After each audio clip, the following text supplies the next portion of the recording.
Good morning, everybody. Happy Saturday. It's Dave Neal, stand-up comic and host of the Rush Hour podcast. I have a wild one for you today as the contents of one of the HR complaints has been revealed in the Blake Lively versus Justin Baldoni case. It's going to blow your socks off, but not for the reason some people want. So let's feast on a nothing burger. That's right. This story came out yesterday afternoon while I was busy actually interviewing Zach Peter. I'm going to share with you my live reaction to hearing the news broken down to me from Zach and share some of your thoughts regarding this very bizarre self-own, they call it. Now, we haven't seen the actual word-for-word complaint, but if it's true what this source is saying, it is not looking good for the Blake Lively camp. So what is in the HR complaint? It is from Jenny Slate. I'm actually going to read for you guys actually what was said in the articles that are going around right here. And again, if you enjoy this Saturday content, please feel free to give me a nice subscribe. It helps the YouTube channel out. You can hit the like button and leave a nice comment. What are you doing on the Saturday today? Huh? You got any activities you got going on? All right. Here's what Rolling Stone had to say. Jenny Slate filed "It Ends With Us" complaint over producer's comments about motherhood. Okay, this is interesting. What could the producer have possibly said that led to a complaint being filed against them? Sources told, and by the way, if anyone out there already thinks not too highly of the Hollywood elite and the actors in the entertainment world, this isn't going to help the cause, okay? And again, let me just say this before I read this. No one wants to stand up for mothers more than I do. If I could have one sort of political stance I ever take, it's that we do a better, more robust, universal maternity leave program for people in the United States. I truly believe that we don't have a good enough social infrastructure for moms raised by a single mom. Every year we do a single mom wish list on Christmas. I say all of that because nobody respects moms, especially single moms, more than I do, and all the hard work that goes into it. Trust me, I didn't sleep much last night, and my wife had it worse. And we're a happily functioning co-parenting family. But boy, it's tough out there, right? And again, I'm just saying that from, observing my wife with a 9-month-old. Sources told The Hollywood Reporter that Jamie Heath's intense remarks about the sanctity of motherhood left the actress feeling uncomfortable. Jenny Slate filed a complaint against Justin Baldoni's producing partner, Jamie Heath, after he allegedly made several comments about motherhood that left the actress feeling uncomfortable. The details were revealed in a new story from The Hollywood Reporter. So let's just share the clip of what The Hollywood Reporter said, because this whole story kind of attacks the Baha'i faith, Justin Baldoni's religion, and calls it kooky and mystical and all these things, which maybe it is, but this part makes no sense. According to her, and while there is a strong belief in the afterlife, the Baha'i writings don't say much about seances, noting that it's not encouraged to speak to the dead. It's a bit fringe for Baha'i. It wasn't just Baldoni who ran into issues when interacting with cast members. The Hollywood Report, and by the way, I want to say this. I've had a lot of criticism of the Hollywood Reporter lately. So when we actually get the contents of this HR complaint, we'll cross-examine it and see if they did a good job representing this. But right now, this is what we have to work with. The Hollywood Reporter has learned more about an incident that occurred with actress Jenny Slate, which is referenced in court documents, but with Slate's name redacted. It stemmed from an interaction with Heath about the apartment Slate had rented in New York City, where It Ends With Us was shooting. Slate, who has a toddler, told him she wasn't thrilled with the space she had rented, but that moving wasn't an option because she didn't want to lose the sizable security deposit, around $15,000. Heath informed Slate that Wayfair would reimburse her for the lost security deposit so she could find better accommodations.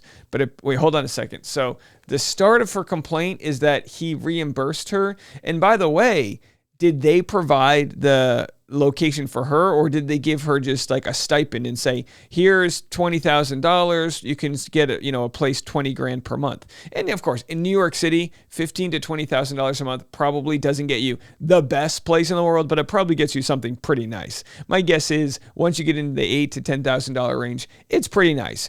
It's got I'm assuming a doorman. You're in the doorman's union. You got probably a pretty nice furnished place. I could imagine if you have a toddler, maybe there's certain things you wouldn't want, and I can understand if you can, you move around. But for them to cough up the 15 grand, that is no chump change to put on the sort of expense sheet, especially for someone who is very much a B character storyline in the movie, right? She plays Justin Baldoni's sister. She's got a decent role in it, but on the cast sheet, she's probably the, I don't know, 3, 4, or 5 character, right? She's definitely not the, the star of the movie. Heath informed Slate that Wayfair would reimburse her for the lost security deposit so she could find better accommodations. But apparently he made the offer using language that made Slate so uncomfortable. Sources say he focused intensely on the sanctity of motherhood and Slate's role as a mother. Well, I guess he can go F himself. That she filed a complaint to the film's distributor, Sony, about the incident. According to sources, Sony became aware of Slate's concerns and informed Wayfair about it. A spokesperson for Slate did not return multiple requests for comment. Now, look, I'm not here to bash Jenny Slate. I don't know what the comments were. Did he say something super creepy? And if so, it wasn't Justin Baldoni saying it. And again, here's my thought without reading this. There's probably a guy, Heath, who's producing a movie, and he's probably receiving 20 calls per minute about putting little fires out. That's your job as a producer when you're making a movie. Put little fires out. You got to move one thing around, move something else around. As we know, Ryan Reynolds wanted them to switch all the scenes around so that Blake could, be with him and, whatever. All these, they wanted to, get a tattoo on his taint, right? I mean, the producer, you're just juggling nonstop. And your actress comes up, oh, I want to get a new place. Okay, 15 grand, go get it. Motherhood, whatever. You need a nice place with a view to breastfeed. Sure, whatever you need. Just who cares? Just don't, it's not, this is not one of my main concerns. Go be happy. Here you go. 15 grand. And by the way, I don't have the exact number Jenny Slate made for this movie, but we know Justin Baldoni made $300,000 and I think Blake Lively made $3 million, if I have that right. I think Jenny Slate was probably in the 6-figure range for a couple weeks worth of work. Not exactly, Oscar caliber stuff. Again, I'm not blaming her for wanting a nice place with her baby, but she's the one who filed the complaint. So people are looking at this and they are confused. Here's Ellsrich on TikTok saying, wait, what? So let's make sure I got this right. Jenny Slate rents an apartment in New York, pays $15,000 deposit. She wants to move out of the apartment because it's not good enough for her and her son. She goes to Jamie Heath. Jamie Heath says, I get it. Motherhood is what's important. We don't know what the exact conversation, but I'm assuming he's being really understanding and being really compassionate and being a mother is what's important, blah, blah, blah. Yeah, the company will pay, Wayfair will pay for you and your son to move out and get a new place. And Jenny goes, yeah, that's a little too much for me. I'm uncomfortable. So I'm going to file an HR complaint against you.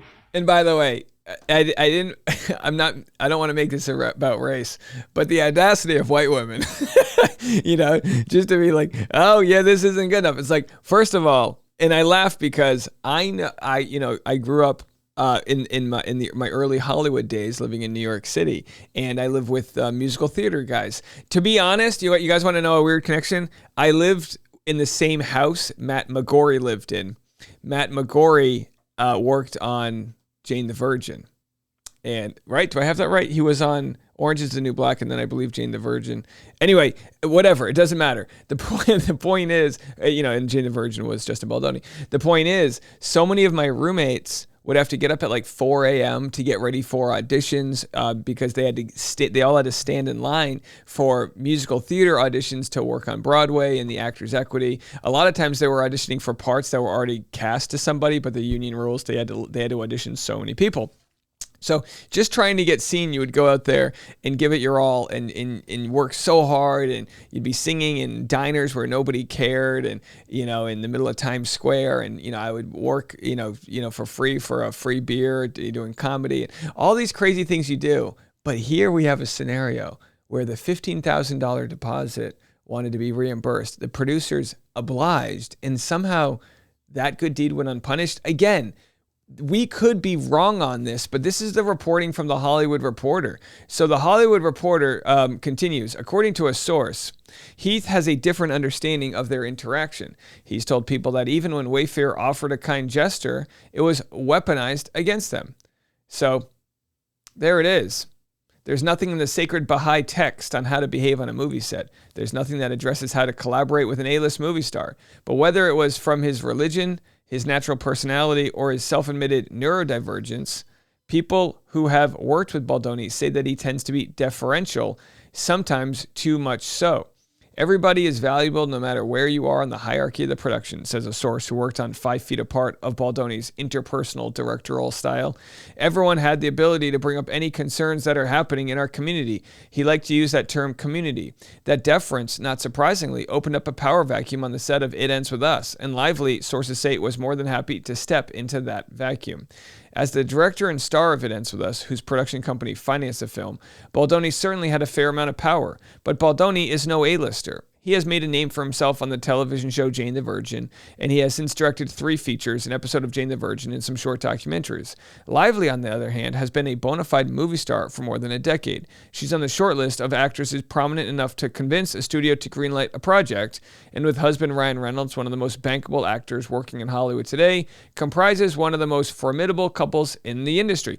They also go on in this article to talk about how Baldoni in Wayfair Studios would like to start every meeting by saying something that they're happy about. And other people's, and then one of the sources said, I don't know what it was about it, but it just disgusted me. You know, people like these high power executives and they make them share their feelings. It's like, oh my gosh, is this all they have? You're like, wait, you're like looking under a rock. Like, do we have any other complaints? Yeah, they gave me my money back, but they were weird about it. It's hogwash. Here's a moment from my interview with Zach Peter, who covers Justin Baldoni and Blake Lively. Here's a moment yesterday where he broke this story to me. He did it while we were recording, and I actually have this video coming out next, so stick around. Make sure you're subscribed for it. In this video, by the way, we both share sources that have come forward to us to try to share stories that it's kind of like some juicy information. The incident, a spokesperson for Slate did not return multiple requests for comment. That's not sexual harassment. I would love to see that in a deposition. I would love to see the lawyers question how, and that's what it comes down to, right? Maybe Baldoni did tell Isabella that her sex scene was. So anyway, we get into some of the other theories about what might have gone on. And of course, if you don't know, Jenny Slate is Marcel the Shell. Did you guys know this? As you can see on my body, but I also have shoes and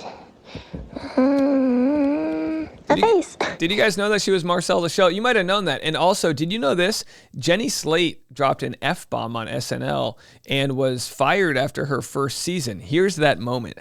By the way, she didn't mean to do this. It was live TV. But look at her face after she realizes she swore. You stood up for yourself, and I fucking love you for that. You're in my heart, babe. You're in my heart. So she's with Kristen Wiig. So look at the face one more time. You're in my heart. Hold on. This is the face she makes after realizing she swore. Oh, no. By the way, is this the face of somebody who realizes they fired an HR complaint after receiving their $15,000 back? How many out there put $15,000? And again, I'm assuming the $15,000 deposit was equivalent to 1 month's stay. So how many there get comped a $15,000 monthly bill to stay in New York while you make a 6-figure salary working on a movie set? Again, I understand. You want to protect your baby. You got a toddler. You want to make sure that they're safe and the place is child-proofed and it lives up to expectations. I understand all of that. But she's the one who filed the complaint. Again, we haven't read it. I'm willing to eat my words in judgment, but don't blame me for how I react to it, because these are the articles being written. And you might say, well, these are PR smears from Justin Baldoni's side. Don't forget, Blake Lively's the richer, more famous person. So if there's anyone who can commandeer a entertainment news article, it would be her. And Rolling Stone's willing to cover this. Again, The sources all go back to the Hollywood Reporter, which I personally have issue with. I think they've done some real shit jobs in the last year or so covering stories, namely in covering Bachelor stories. They did a real dirty expose on the Golden Bachelor, Gary Turner, and I can't, every journalist is different, but I'm going to remember John Blistein right here, and I'm going to see if he's correctly communicating to us the contents of Jenny Slate's complaint. There could be something in it where the guy was yelling at her and all these things that they didn't include, but why the hell would a source, and again, could it be a source from Wayfarer that is talking to Rolling Stone? Maybe. Will this be enough smoke to get Jenny Slate out of the hole to talk about it and share her side of the story? Maybe. We'll have to see how it all goes down. All right, coming up next, I've got my interview with Zach. You'll find it interesting. We go kind of like break the fourth wall and talk about the reporting side of this whole mess. All right, so stick around for that. We'll be right back.